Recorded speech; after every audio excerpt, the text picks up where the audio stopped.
When I think about rich people's sports, the first thing that I think of is that it's very interesting to me that even their sports are individualistic.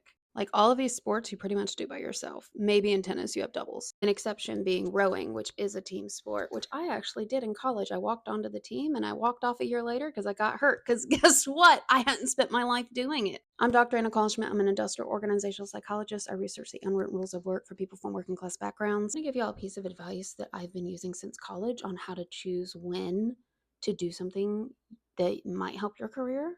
Outside of rowing, I have never invested in learning a rich people's sport. And the only reason I walked onto the rowing team as college is because the honors college told me that I had a great academic resume, but I needed to look more well rounded. They suggested I get involved in a sport.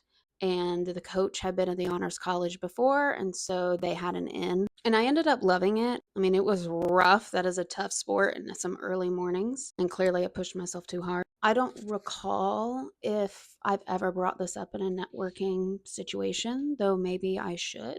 I did have it on my resume when I went to grad school, so maybe that helped because I did get promoted to team captain right before I got hurt. So I used it as an example of like leadership experience. However, I do remember when I was very young in college, still in a journalism major, they had an alumni from our school come and talk to us, and she talked to us about how important it is to learn golf, especially as a woman, if you want to break into the boys' club. She didn't really take it from a class perspective, but I could see the benefit of that. I just have truly never had a desire to learn any of these sports, and there's also a cost barrier to breaking into them, especially like sailing. It only cost me $30 a month to join the rowing club in my undergrad. I had an undergraduate advisor who told me that if you don't like something, even if other people tell you it's worth it, don't do it. Because if you hate it, even if it would be good, you're not gonna like it. And she didn't mean that as in like never do anything tough, but she was like, for example, if you love the Italian language and you need to learn a second language, learn Italian. Even if Mandarin, what at that time was supposed to be like the language of business, she was like, if you hate Mandarin, you're not going to learn it as well as you would Italian.